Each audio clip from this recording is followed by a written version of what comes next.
직접적인 연관성이 있는 거 아니고서는 구입하지 말아라라는 겁니다. 취득세 비싸, 그 다음에 양도세 비싸. 그러니까 거래가 없는 거죠.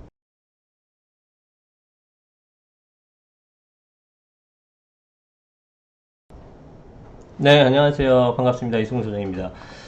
자, 이사도 매매도 전세도 다 가로막는 실거주 의무. 요즘에 이제 실거주 의무가 굉장히 강화됐습니다. 우리가 알게 모르게. 예전에는 사실은 거주 의무가 거의 없었는데 최근 한 2, 3년 사이에 엄청나게 많이 실거주가 생겼습니다. 그리고 앞으로 더 강화될 걸로 보여져요. 그로 인해서 어떤 일이 발생할 것인지 한번 말씀을 드려보겠습니다. 자, 해마다 의무거주 강화를 하고 있는 현 정부입니다. 그래서 직장인 A씨는 내년에 경기도 분당 처가근처 이사하도록 계획을 세웠었는데 지난 연말 양도소득세 관련 규정 강화로 인해서 이사를 가면 금전적으로 손해를 볼 수 있기 때문에 계획을 포기했습니다. 그죠? 기존에는 주택자가 아파트를 10년 보유하면 양도차익 80%까지 세금 면제됐죠. 장기보유 특별공제 말하는 겁니다. 내년부터는 어떻게 되죠? 21년서부터는 10년간 보유를 했다 하더라도 반, 40%만 내고 80%를 전부 받으려면 나머지 반은 실거주로 적용을 합니다. 그러니까 내가 5년을 보유했다, 거주 안 하고, 그러면은 연간 4%예요. 그럼 5, 4, 20, 20%만 받는 거고, 5년 보유와 거주를 같이 했다, 그러면은 5, 4, 20%, 5, 4, 20%, 40%를 받는 겁니다. 그러니까 보유기간 1년에 4%, 거주기간 1년에 4%를 다 나눠가지고 계산되는 거예요. 그래서 10년을 보유 및 거주까지 해야 80% 받을 수 있는 겁니다. 그런데 문제는 이렇지 않은 분들도 많죠. 자녀 교육이라든가 이런 것들 때문에 1주택은 있는 상태인데 거기 거주하는 게 아니라 학군 강화 지역으로 전세를 거주하신 분들 상당히 많잖아요. 그런 분들도 기존에는 그 장기보유 특별공제 전부 다 받을 수 있었지만 지금은 받을 수 없게 되는 상황이 발생한 겁니다. 네, 그래서 이제 뒤에 나오는 다시 한번 말씀을 드릴게요. 그래서 이게 정부의 취지는 갭 투자를 막고 투기꾼들에 대한 투기 수요를 근절하겠다는 건데 이러한 어떤 부작용들이 나오고 있어요. 더구나 정부 정책이 주거 이동의 자유나 재산권 등 헌법에 나온 국민 기본권을 침해할 소지도 있죠. 이게 침해한다라는 건 아니지만 침해할 여지가 있을, 논란을 일으킬 만한 그런 내용이라는 겁니다. 자, 그래서 이 그림을 보게 되면 문재인 정부 출범 후 강화되고 있는 의무거주 요건입니다.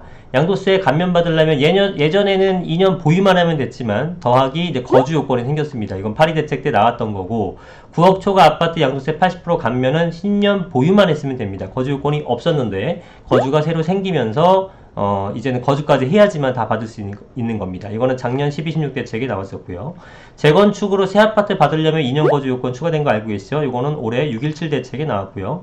분상지 민간 아파트 분양받은 것, 요거는 내년 2월부터 이제 시행이 될 예정인데, 입주 후 곧바로 5년 실거주 의무. 이게 이제 공공이 아니라 민간 아파트까지도 이제는 실거주 의무를 해야 된다라는 겁니다. 그러니까 이제 정부의 입장은 네 집에서 살아라. 네 집에서 살아라라는 거고요. 네 집이 아닌 것들에 대해서는 왜 갖느냐, 그건 투기 수요다라고 보는 거예요. 그래서 예전에는 다주택자에 대해서만 문제 삼았지만 지금은 다주택자가 아니라 1주택이라고 하더라도 거기에 거주 안 하고 있으면 그것도 문제를 삼는 겁니다. 그러니까 1주택이지만 거주 요건을 안 채우게 되면 여러 가지 혜택을 줄이고 있는 거잖아요. 자, 소급 적용, 주거이동 등 위헌 논란, 아까 말씀드렸었던 1주택은 있는 상태에서 여러 가지 이유로 직장이든 교육이든 부양이든 여러 가지 이유로 다른 쪽으로 이동해서 전세를 거주하고 있었던 분들도 좀 피해를 보는 입장인 거고, 재건축 조합원에 대해서도 말이 많다. 왜? 재건축은 지금 2년 거주를 해야 되는 거니까. 근데 보세요. 주거 환경이 열악한 경우가 많잖아요. 재건축이니까. 그러면 소유주는 투자자, 거주자는 서민 중산층인 경우가 대다수죠. 그죠? 예, 그럼 실거주 요건을 강화하게 되면 결국은 어떻게 됩니까? 투자자가 일로 들어오게 되잖아요. 그러면은 전셋집만 줄어들게 되죠. 그리고 이런 하소연도 합니다. 대치동 음마아파트를 소유한 사업가 한모 씨는 정부 정책이 시장을 안정시키는 게 아니라 나 같은 사람들을 골탕 먹이기 위한 방향으로 나오는 것 같다. 약간 이런 느낌을 줍니다, 지금. 그죠? 이분들도 지금 다 똑같은 국민입니다. 근데 약간 분열이 되고 있는 느낌이죠.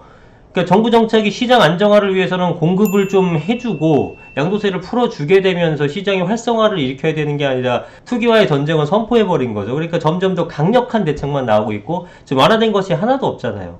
그러니까 이제 여기에 대해서 더 사람들이 반발 심리를 갖게 되는 거죠. 그리고 이에 대해서 정부는 어떻게 얘기를 했냐면은 지금 재건축 2년 의무 거주에 대해서 어떻게 얘기했냐면은 이 기사에 따르면 1순위 청약 자격을 줄 때에도 해당 지역에 2년간 실거주하도록 하는 요건이 있기 때문에 재건축 실거주는 과도한 규제가 아니다라는 입장인데 사실은 이거는 제 생각으로는 말이 안 되는 얘기죠.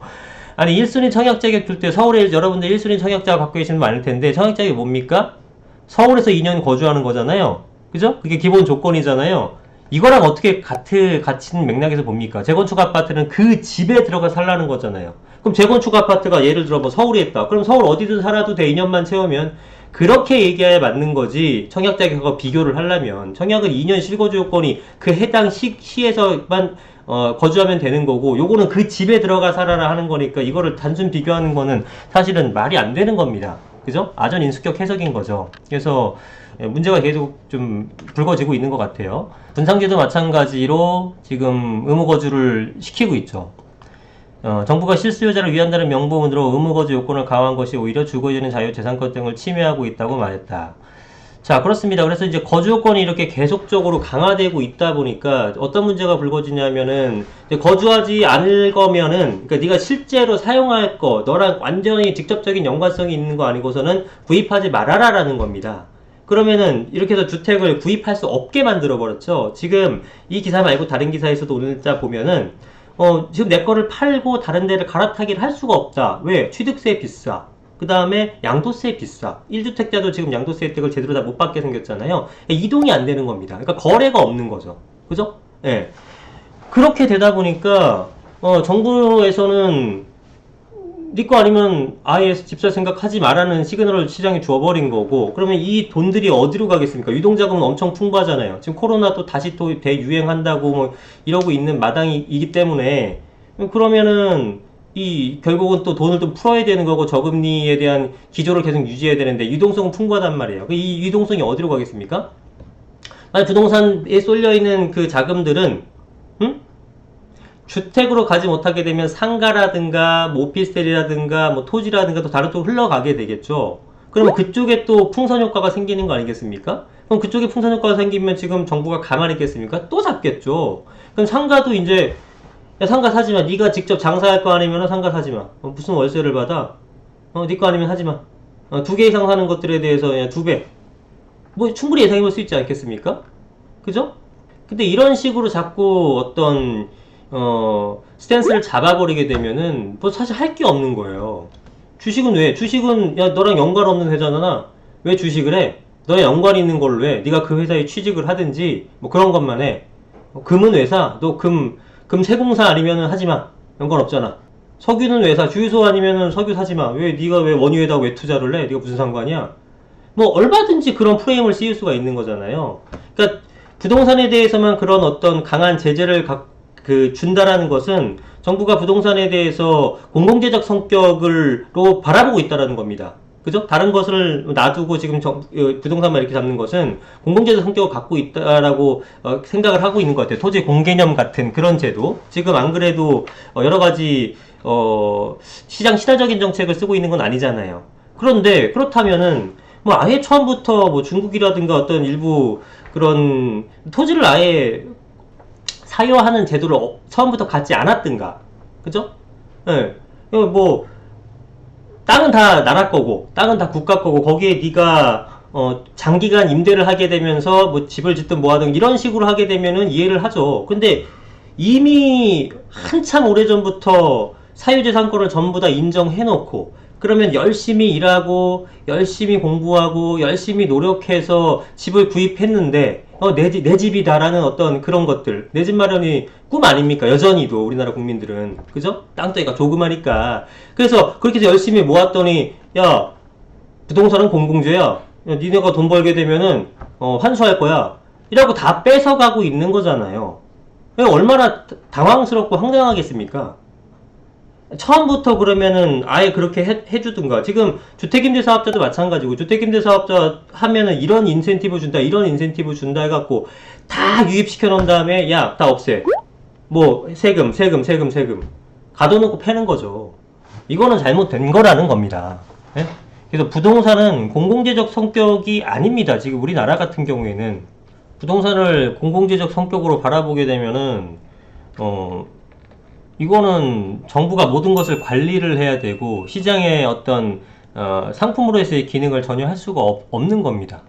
그렇게 되면은 거래량은 확연하게 떨어지는 거고 여러 가지 통계에서 약간씩 오차가 있습니다만 우리나라 국민들의 재산 중에 차지하는 비중이 75에서 80%가 부동산 비중인데 그거에 대해서 거래가 끊겨버리게 되면은 뭐 제가 볼 때는 우리나라 경제 전체에 대해서도 타격이 상당히 심대할 걸로 보여져요. 연관 산업들이 워낙에 많기 때문에.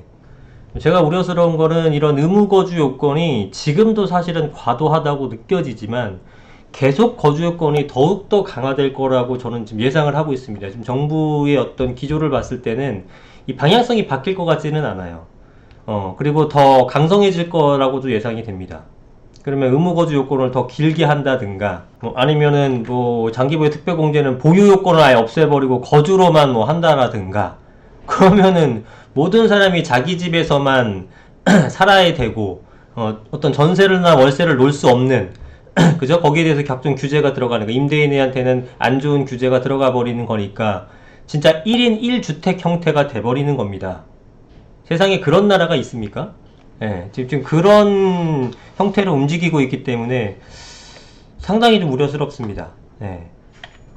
아무쪼록 향후에 어떻게 움직임이 일어날지 지켜보면서 대응 방안을 찾으시기 바랍니다. 감사합니다.